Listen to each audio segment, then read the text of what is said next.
Infosys just dropped their Q1 FY26 print, and since we don't have the noise of consensus estimates or after-hour stock reactions today, we are looking straight at the raw, unvarnished numbers. Right, just the raw print. Exactly. So revenue came in at $5.082 billion. That is up 2.4% year over year and 1.0% sequentially in constant currency. Yeah. Basic earnings per share sits at 20 cents, which is a 3.7% increase year over year in U.S. dollar terms. Or, if you're looking at it in rupee terms, it's actually a really healthy 14.9% jump. Right, massive difference there. And looking ahead, their FY27 guidance retained the operating margin target of 20 to 22%, while they revised revenue growth to, I think it was 1.5 to 3.0% in constant currency. Yeah, that's right. So for you, the retail investor listening today, our mission is to unpack exactly how Infosys achieved these numbers, what's actually driving the engine under the hood, and, well, whether this momentum is even sustainable. And, the very first metric that should jump out to you right away isn't actually that top-line revenue number. It's the TCV, the total contract value of their large deal wins. Right, the large deals. Yeah, they booked $3.6 billion in large deals this quarter. But the critical part of that figure is the composition, because 61% of that is net new. Wow, over 60%. Exactly. Mechanically, that means they aren't just, coasting on renewing existing contracts with old clients. They are aggressively taking market share from competitors. And they're doing it in an environment where enterprise IT budgets are notoriously tight. Right. Getting a CIO to sign off on a massive new contract right now requires a very specific catalyst. And looking at this print, that catalyst is undeniably artificial intelligence. Oh, absolutely. It's no longer just a buzzword they slap on a slide deck for investors. It is a measurable, distinct line item on the income statement now. AI revenues make up 8.2% of their total Q1 revenue. Yeah, which is a very real number. It is. We're moving past the era where AI was like a shiny concept car in the showroom that executives just like to take selfies with. Now it's the actual engine pulling the freight train.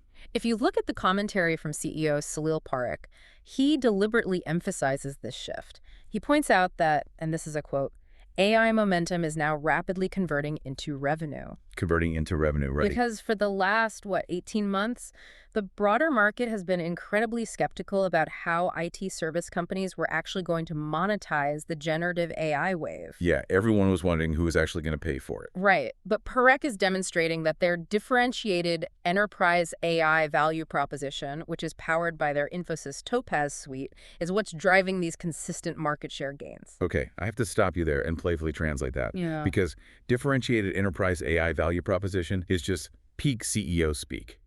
Fair enough, it is. It basically means we aren't just selling you basic ChatGPT wrappers. We are actually rewiring your business operations. Yes, exactly. Yeah. But let's look at how they are actually doing that rewiring, because a massive piece of this strategy relies on who they are partnering with. Right. And the one that really stands out in the earnings report is their collaboration with OpenAI.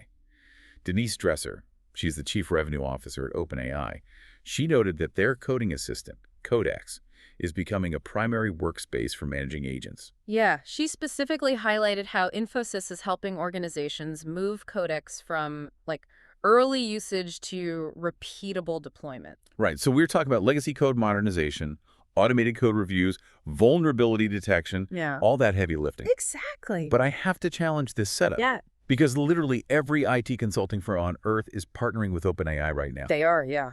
So is this a true competitive moat for Infosys? Or is this just, table stakes to even play in the IT consulting sandbox by 2026? Well, it is absolutely table stakes to have access to the foundational models. You can't even walk into a pitch without them. Right. However, you have to separate the model from the deployment capability. The moat isn't OpenAI's technology itself. The moat is the orchestration. The orchestration. Yeah. Dresser explicitly noted Infosys's deep expertise in large-scale software transformation. Think about it mechanically. A global bank cannot just buy a bunch of Codex licenses, hand them to their developers, and instantly modernize a 30-year-old proprietary mainframe system written in COBOL. No. Doing that is essentially like performing open-heart surgery on a patient while they're running a marathon. That's a great way to put it. You need zero downtime, zero data leakage, and like total regulatory compliance. Exactly the right framing. It requires an orchestrator who understands the legacy architecture, the absolute labyrinth of data privacy security requirements, and the specific daily workflows of thousands of employees. Right. Infosys's competitive moat is their ability to act as that bridge. The bridge between cutting-edge but somewhat chaotic foundational models and the incredibly messy, heavily regulated reality of global enterprise IT. So they're the translators, basically. Exactly. That integration expertise is why they are successfully converting those early small-scale AI pilots into those massive net new large deals we mentioned at the top. Okay, so they're performing this high-stakes digital open heart surgery, which sounds incredibly resource intensive. Let's look at how that actually impacts the bottom line, because top-line growth is totally useless if it costs you everything you make to achieve it. Absolutely. Operating margins sit at 21.1%, which is a sequential increase of 0.2%. But the number that really caught my eye is the free cash flow. Oh, yeah. It is remarkably robust at $955 million. That represents a 116.5% conversion of net profit. And for you as an investor, a free cash flow conversion of over 116% is, it's the ultimate indicator of earnings quality. Break that down a little for the listener. Sure. It means for every single dollar of accounting profit they reported on the income statement, they actually generated more than $1.16 in hard spendable cash. Yeah. CFO Jay Shingrachka highlighted these resilient margins and the consistent cash generation as proof of disciplined execution. And he specifically noted they did this in a macro environment that he explicitly called challenging. But logically, how are they pulling that off? Yeah.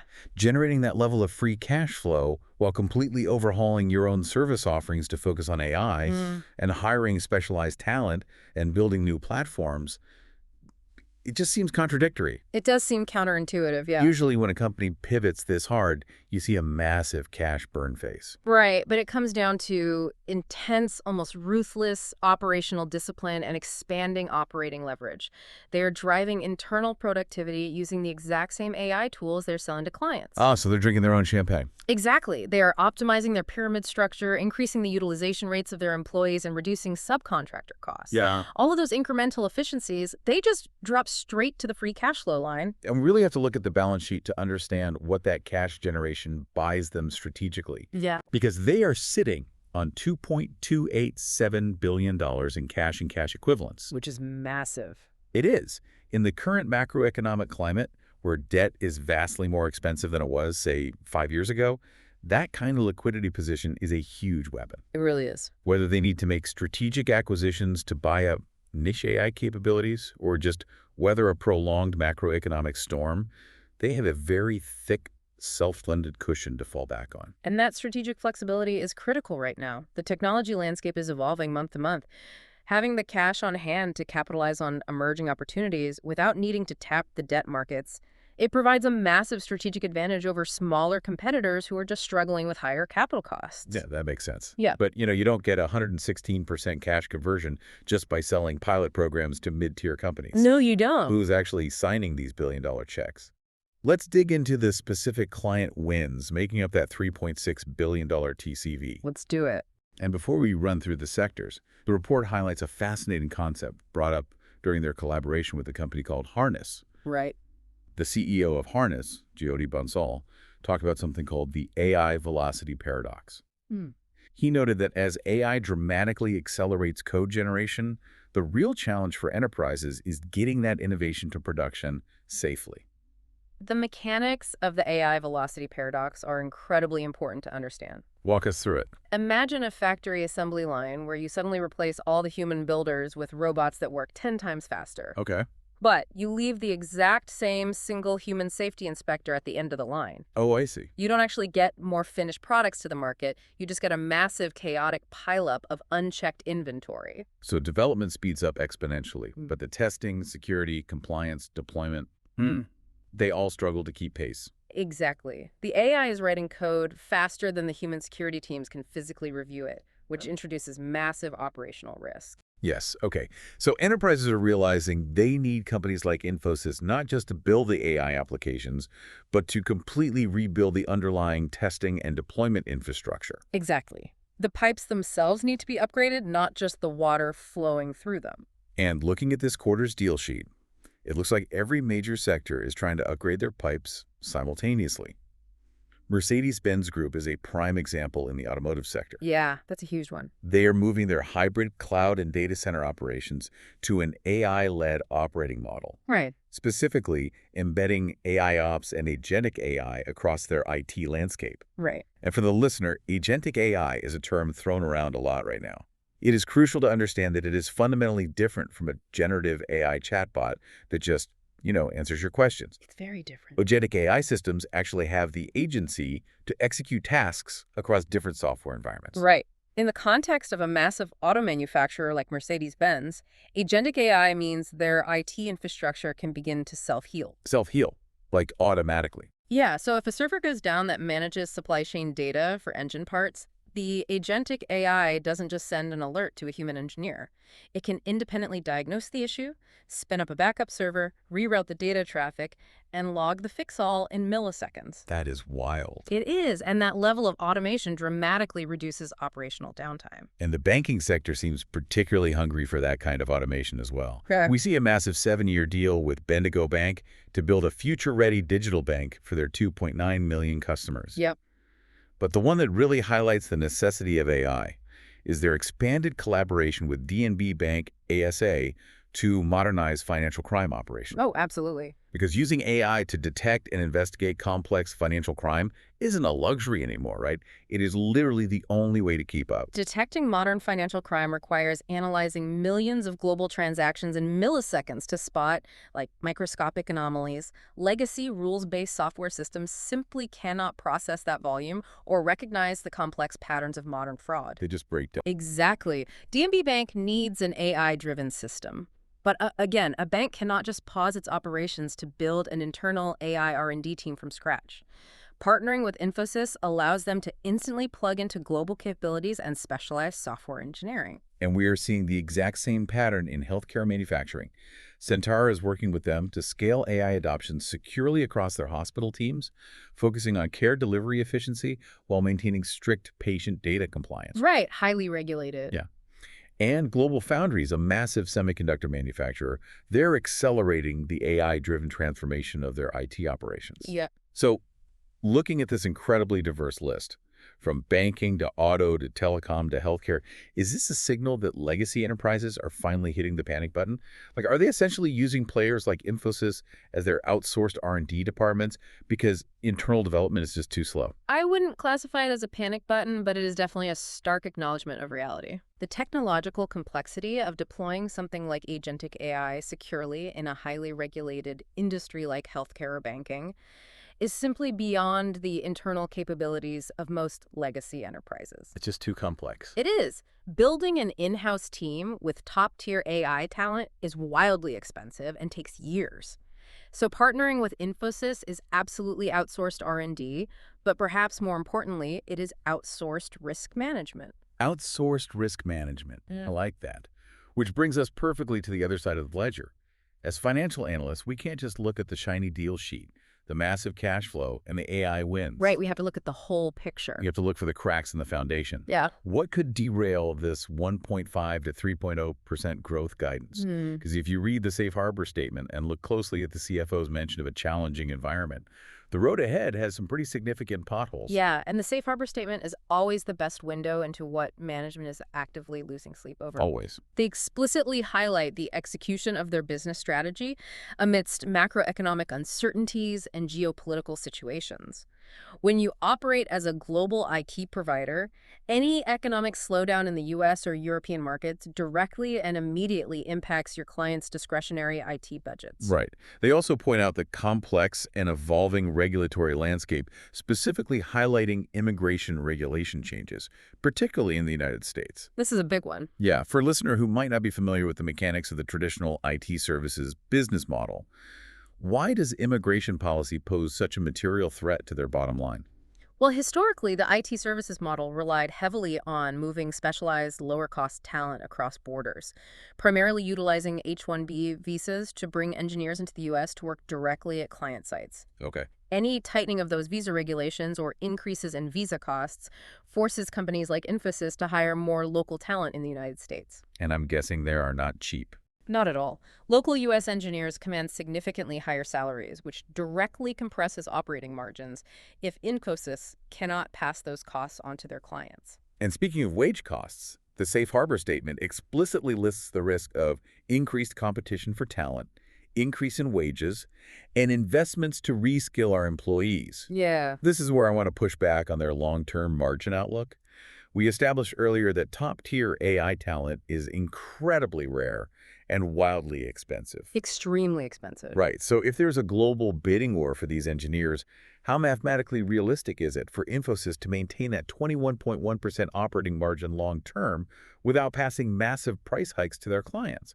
Because eventually clients are going to balk at the price. That is the central tension of the AI revolution for service providers, and it is a very fair critique. Infosys is attempting to mitigate that wage inflation through aggressive internal reskilling. Okay, so training their own people. Right. Salil Parekh mentioned a sustained focus on reskilling their existing employee base across all levels to position themselves as a frontier organization. Rather than buying all of their AI talent at premium prices on the open market, they are trying to manufacture it internally. But even a reskilled employee is going to demand a higher wage if their new skills are in high demand across the industry, right? Oh, they definitely will, which is why the most critical shift isn't just the skills of the employees, but the nature of what Infosys is actually selling. What do you mean? They are actively pivoting away from purely selling human hours. They are increasingly selling access to their proprietary platforms like Infosys Topaz for AI and Infosys Cobalt for cloud computing. This creates nonlinear revenue growth. Okay, meaning they aren't just charging a client for 100 hours of an engineer's time. Precisely. If Infosys builds a powerful proprietary AI automation tool for financial crime detection, they can license and deploy variations of that exact same tool across 10 different banking clients. I see. They don't need to hire 10 completely new teams to build it from scratch every single time. That platform-based operating leverage is how you defend a 21+% margin, even when base wages for engineers are steadily rising. Okay, so synthesizing all of this for the retail investor listening right now, what is the ultimate takeaway from this Q1 FY26 raw print? The takeaway is that Infosys delivered a remarkably solid, highly disciplined quarter that defies the broader macroeconomic gloom. Yeah, they really did. They have proven definitively that they can successfully translate the hype of generative AI into actual billable revenue. I mean, with AI now making up 8.2% of their total pie. Which is substantial. It is, and more importantly, they are doing this while maintaining excellent operational discipline, holding those operating margins at 21.1% and generating massive free cash flow. They are proving to the market that they have the integration expertise to be the primary architects of the enterprise AI transition. It is a very compelling narrative of execution. But I want to leave you with a final forward-looking question to mull over as you think about the future of this entire sector. Let's hear it. We just discussed how tools like Codex and agentic AI are radically speeding up software development. Infosys is successfully selling these massive efficiencies to their clients today. But in an IT services industry that was historically built on billing clients by the hour, does making your developers 10 times faster eventually cannibalize your own core revenue model? Or does that immense speed simply allow you to take on 10 times more clients, effectively building a totally new kind of technology empire? That's the billion-dollar question. Follow the show for your daily earnings coverage.